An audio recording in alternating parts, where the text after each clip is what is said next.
of sweat and metal that made him feel he was going to throw up. And how terrible that would have been, projecting a rain of multicoloured vomit over the kids and parents below. But sometimes there had been no escape. He'd stood on the tiny metal platform at the top, a melting sensation in his bladder, the knowledge that wetting his pants was too close for comfort. Then he'd shut his eyes, drop onto his backside, and hurtle down, refusing to look again till he shuttled off the end of the shiny metal strip into the hard-packed sand beyond.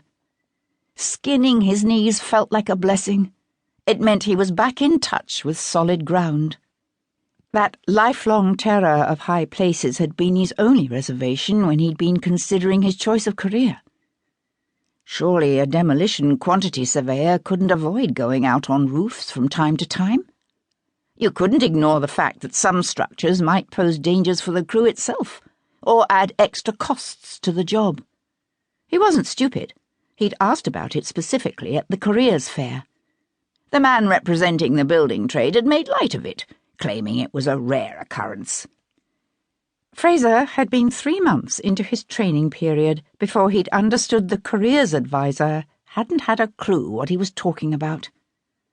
But the job market was crap, especially if you were a young man with a moderate degree from an indifferent university. So he'd bitten the bullet and stayed put. Over the past 6 years, he'd become adept at figuring out which upcoming jobs would present the worst prospects, then neatly managing to sidestep them. Too busy with another assessment, a dental appointment for a troublesome molar, a training course he'd needed to attend.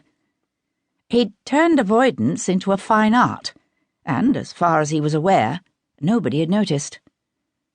But that morning, and a Saturday morning too, just to add insult to injury, his boss had sprung this on him. A rush job for a new client they wanted to impress, and everybody else already committed elsewhere. The job of checking out the Victorian Gothic battlements, turrets and pinnacles of the John Drummond School had dropped on Fraser's steel-capped toes. Dry-mouthed, hands slippery with sweat inside his work gloves, he crab-walked cautiously down the steep pitch of the slates.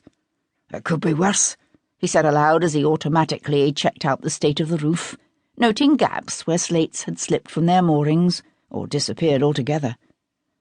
"It could be much worse. It could be raining. It could be like a bloody fucking ice rink." The fake cheer wouldn't have fooled his 2-year-old daughter. It certainly didn't fool Fraser. The trick was to keep breathing slow and steady. That, and not to look down. Never to look down. He gained the relative safety of the shallow lead-lined gutter behind the crenellated perimeter wall and concentrated on the task before him. "It's only a wall. It's only a wall," he muttered.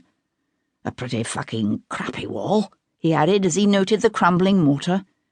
The pressure on his bladder increased as he contemplated how weather-weakened the structure had become. There was no way of detecting that damage from below. What else was lying in wait for him on this decaying bloody roof? Fraser had driven past the John Drummond countless times, marvelling at the fact that from a distance it still looked as impressive as ever, even after standing empty for the best part of 20 years. It was an Edinburgh landmark, its elaborate facade impressively dominating what amounted to a small park beside one of the southbound arterial roads. For years, the sheer scale of any redevelopment of the abandoned private school had daunted developers. But the exponential expansion of the city's student population had created more pressure on accommodation and more profits for developers with the nerve to go for major projects. And so Fraser was stuck on this decaying roof on a cold Saturday morning. He began making his tentative way round the perimeter, dividing his attention between the parapet and the roof, dictating occasional notes into the voice-activated recorder clipped to his high-vis tabard. When he came to the first of the tall mock Gothic pinnacles that stood at each corner of the roof, he paused, assessing it carefully. It was about 4 meters high, not much more than 1 meter in diameter at its base, rising in a steep cone to its apex. The exterior was decorated with